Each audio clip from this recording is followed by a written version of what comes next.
Amigas y amigos de Círculo Virtuoso, muy buenas tardes. Damos inicio a nuestro programa del día de hoy, 1 de julio 2019. Ya entramos al mes patrio, mes de la patria, mes de feria del libro, mes de celebraciones patrióticas, donde nos invita a reflexionar cuánto hemos avanzado o en cuánto estamos dentro de los retos y desafíos para superarla.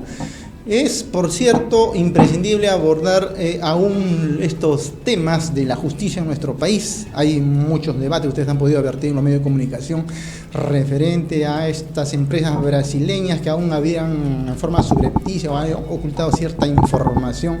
Digamos que no hay transparencia en ese sentido, va a traer altas o grandes repercusiones en el ámbito de lo que es hacer justicia en nuestro país.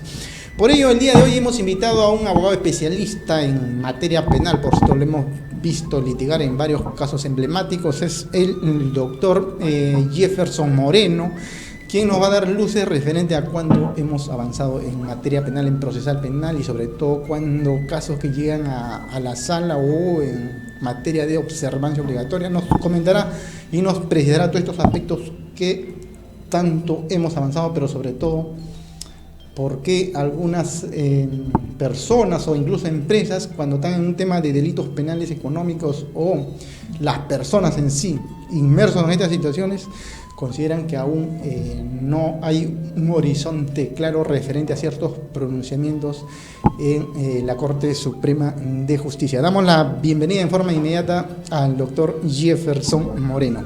Qué gusto, doctor. Gracias por la invitación. Gracias a usted por estar acá en nuestro espacio. Y la primera inquietud que surgiría, doctor, es en estos tiempos que usted advierte, trajina años ya pues en lo que es litigación en el ámbito penal. ¿Cómo considera usted que hemos avanzado? ¿Hay algún retroceso o por el contrario, estas observancias o estos documentos que salen de la Corte Suprema de Justicia de alguna manera van virando en el tiempo y eso implica de alguna manera estar al tanto de las corrientes y los vaivenes de lo que significa hacer justicia en nuestro país en el ámbito penal? Claro, mira, yo decías ahora, este es un mes de reflexión para ver cuánto hemos avanzado, ¿no? Mes de la patria, pues. Y yo no sé si es que de verdad se ha avanzado, si me preguntan por el proceso penal, no sé. Porque, por ejemplo, comentábamos ahora, en la introducción que hacía usted, doctor, decía, al parecer ha salido nueva información, sí, pues. Periodistas ecuatorianos acaban de, no descubrir, sino de revisar bien información que ya tenía la Fiscalía y se acaban de dar cuenta de que la empresa Odebrecht, que se ha sometido a un proceso de colaboración, sí, pues. No te ha contado toda la verdad. Sí, pues eso es lo que se está trascendido ya y parece que es bastante ya evidenciado y correcto lo que se ha revelado como información. Claro. ¿No? Ese es el problema, sí, pues. de tratar con delincuentes. Porque finalmente la empresa ha reconocido, sí, somos delincuentes, ¿cierto? Lo que queremos es que nos des el beneficio siempre y cuando yo te diga con quiénes he delinquido, ¿cierto? Por cierto. Entonces, la empresa lo que hace es coordinar con el Estado peruano a través de nuestros representantes, que es la Fiscalía y la Procuraduría, y dicen, estos son los delitos que te he cometido. Sí. Y la Procuraduría dice, perfecto, ya con eso yo me doy por bien servido, no hay problema, encantado. Y al parecer no era toda la verdad, ¿no? Eso yo creo que no va a tener ningún problema con el acuerdo que ya tienen. Se está revestido entonces. O sea, porque el delincuente puede haber cometido 10 delitos. Sí, pues. Si el delincuente se da cuenta que la Fiscalía solamente tiene información de 2 delitos, correcto. Entonces el delincuente dice, sí, solo esos 2 he cometido, ¿te das cuenta? Claro, y los otros 8 no te dice nada. Se lo reservan. Hasta que tú lo descubras, claro. Y ahí recién vienes y te quejas conmigo, delincuente, me dices, oye, ¿qué pasó? ¿No que habías cometido solo 2? Sí. Bueno, sí, me había olvidado de esos. Acá está la información, ¿no? ¿Te das cuenta? Pues, entonces, ese obviamente es un gran problema, ¿no? ¿Qué repercusión tendría, doctor Moreno, en ese sentido? Porque claro, aparentemente, hasta donde, mientras no habíamos tomado conocimiento de esta información revelada referente a que habían ocultado estos delitos, sin embargo, bien sostiene usted, claro, esto no va a tener mayor implicancia en cuanto ya a los acuerdos que se han dado, ¿no? Pero entonces eso implica que se tomen nuevos acuerdos y eso va a generar de todas maneras que estas empresas corruptas tengan que hacer las reparaciones civiles correspondientes ya en otro ámbito, en otra carpeta fiscal, en otra investigación. Sí, hay unas investigaciones abiertas por el caso Gasoducto del Sur, por ejemplo. Hay una investigación abierta. El problema está en lo siguiente, mira. Ya. ¿El Estado qué tan dependiente es de la empresa? Esa investigación, ¿qué tanto ha avanzado ya que la empresa no te ha dado información? Porque en los casos en los que la empresa sí ha dado información, ahí están avanzando. O sea, van muy bien, se tiene toda la información, se trabaja bien. Y en los casos en los que la empresa no te ha dado información, ¿cómo va el Estado? Vamos mal, chueco, no tenemos nada. Entonces eso quiere decir que estamos sometidos al yugo de la empresa. O sea, si la empresa no nos dice nada, no valemos nada. Si la empresa no nos da la información, no podemos procesar ni a un gato. Ahora, cuando usted sostiene, doctor, que claro, efectivamente, si la empresa no ha revelado, no ha sido transparente vale la pena transparentar la información, ¿qué es lo que ocurre acá? Porque desde también el Parlamento, la oposición de alguna manera, o quienes son más exigentes en que esto ya salga a la luz, sostiene que no podemos estar dependiendo de las empresas corruptas que nos revelen información a cuentagotas, sino por el contrario nosotros ir en la ofensiva para poder descubrir realmente todos los hechos o todos los actuados delictuosos. Ese es el problema. Nuestra fiscalía, al parecer, si es que no tiene la información de la empresa, no puede hacer nada. ¿Y sabe por qué no puede hacer nada?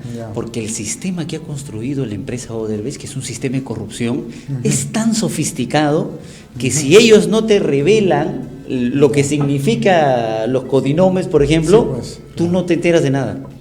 Entonces, ellos tienen que colaborarte. Si no tienes esa información, no va a pasar. Complicado, ¿no? Sí, yo lo veo bien complicado. Ya. Ahora, en el sentido de que frente a una revelación que es de conocimiento y dominio público y esta información trasciende de forma internacional, ¿cómo avisora usted que prontamente, seguro en los próximos meses, ya la Fiscalía tome, digamos, el trajín de las investigaciones? Porque también hay que hablar de aspectos de asignar partidas para el referido trabajo, ¿no? Hemos advertido también, por ejemplo, que las procuradurías o en todo caso la misma Fiscalía no necesariamente tiene los fondos suficientes para hacer los trabajos de investigación, los viajes, etcétera, ¿no?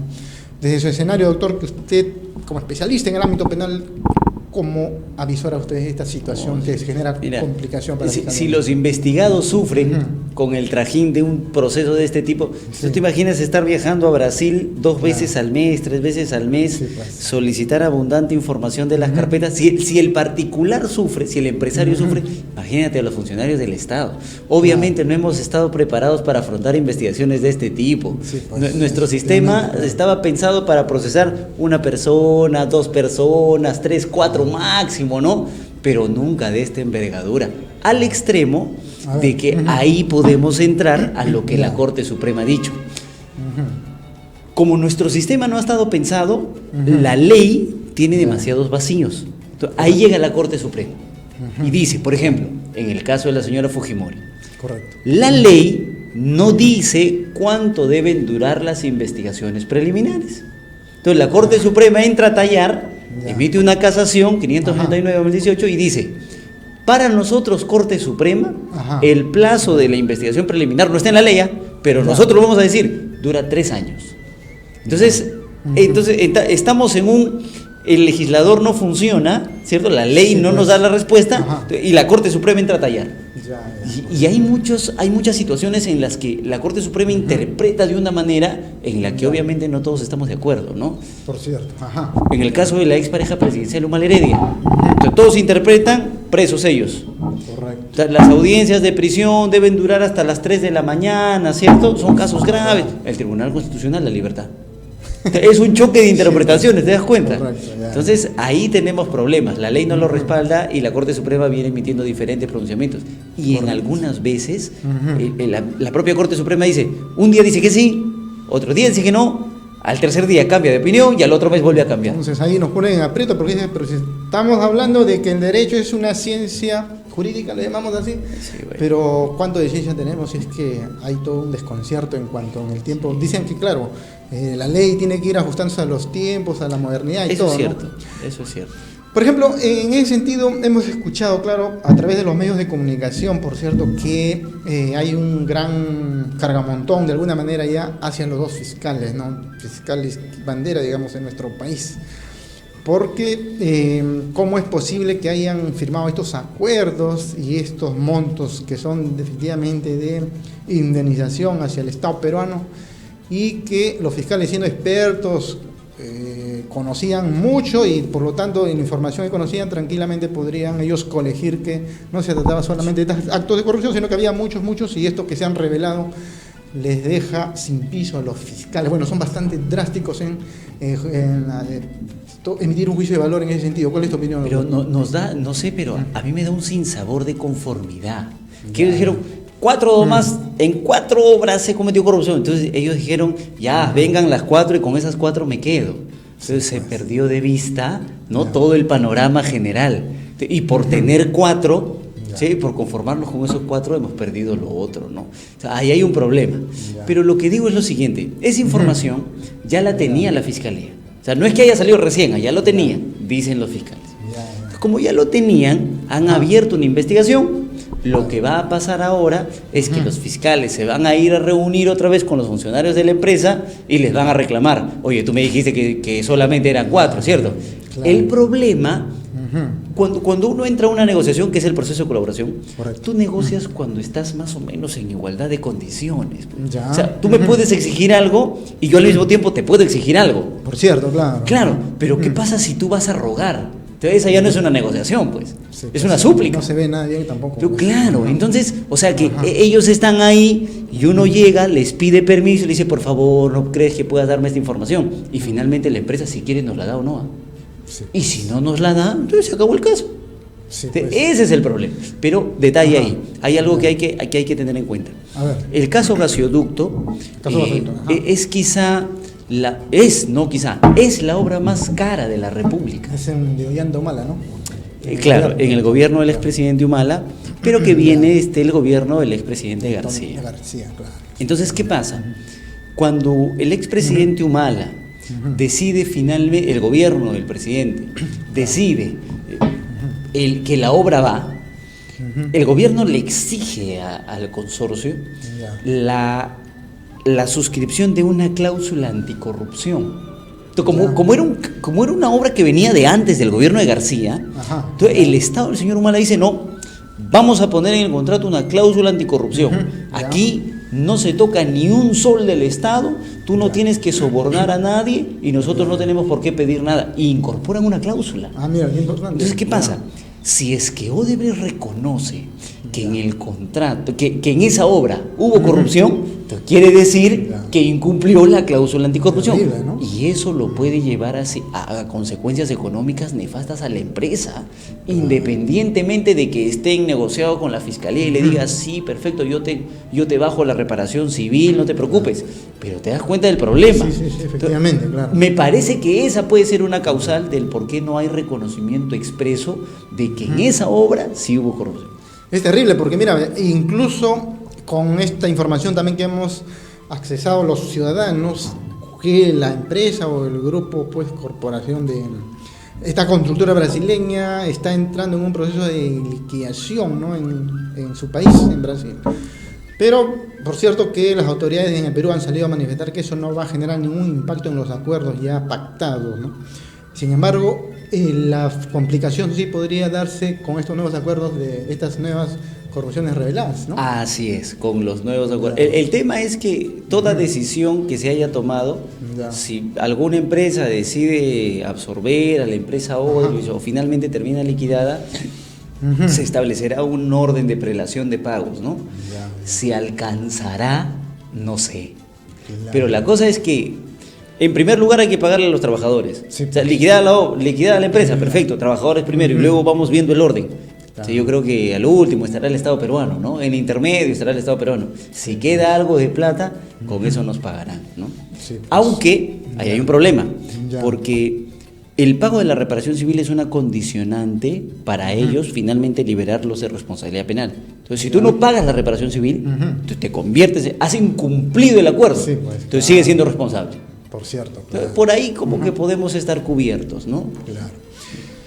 Doctor Moreno, un punto concreto referente a lo que hemos también evidenciado en estos días.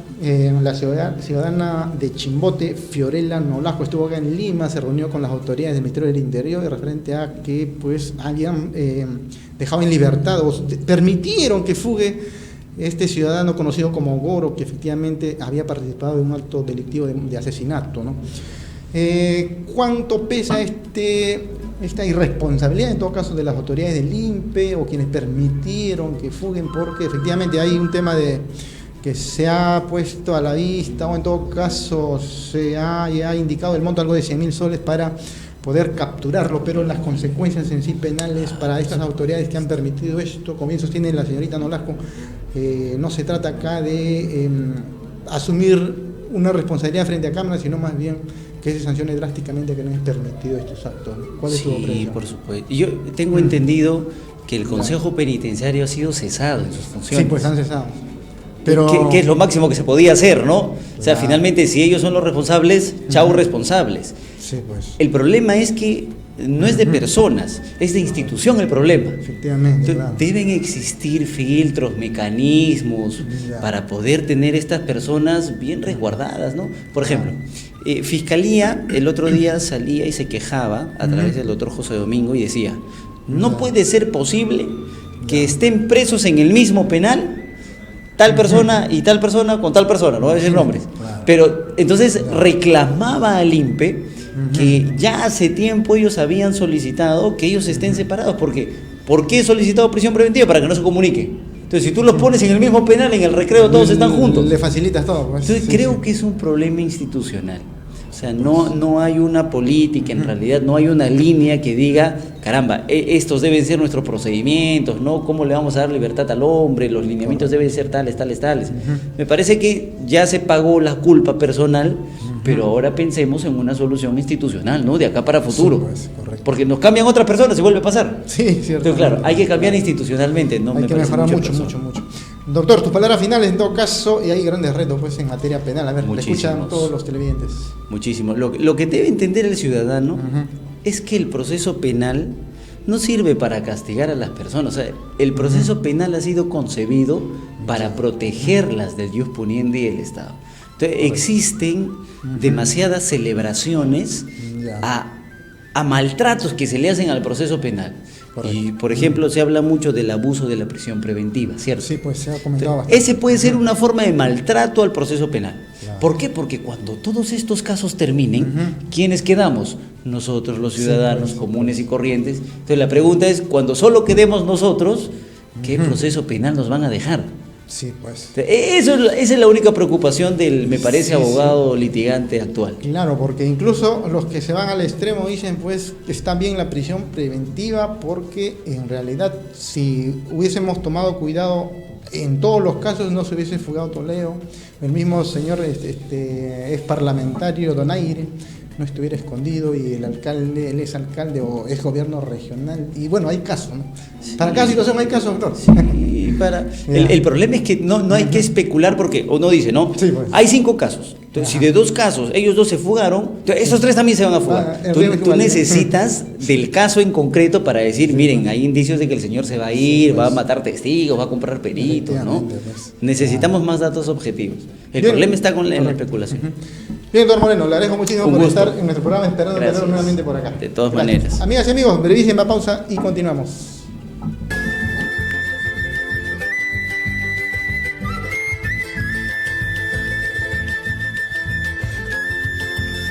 Pienso que lo mejor para el país es que yo renuncie a la presidencia de la República.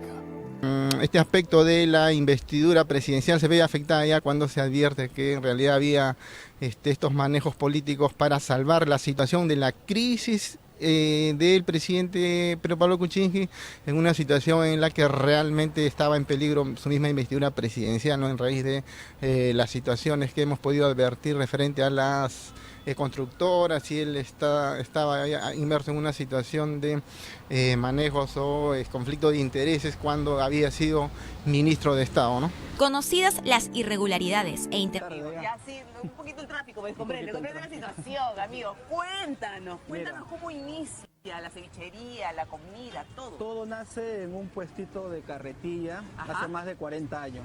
Es ahí donde empezaron, donde empezó mi papá. Yo vine solo, Solo. una carrita de madera. Ajá. En una negra. Puras conchas era Pura usted. concha negra. Conchitas Está negras. riquísimo, mira, yo soy cliente permanente acá de ¿Ya cuántos años vienes acá a comer? Ya perdí la cuenta, creo algo de 5 años.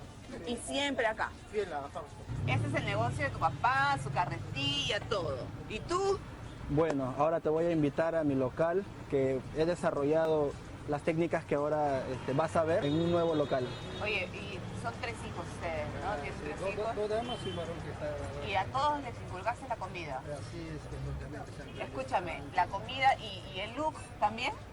El look, mira, ese es el look. Ah, con la cosa la moda, pues, está la moda. Un look crema, pues. Ah, está.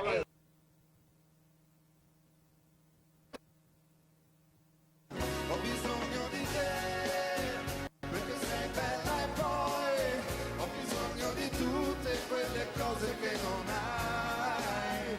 Ho bisogno di te, come l'acqua al caffè, come un mondo che gira e che amore se non vuoi non finirà. Non finirà mai.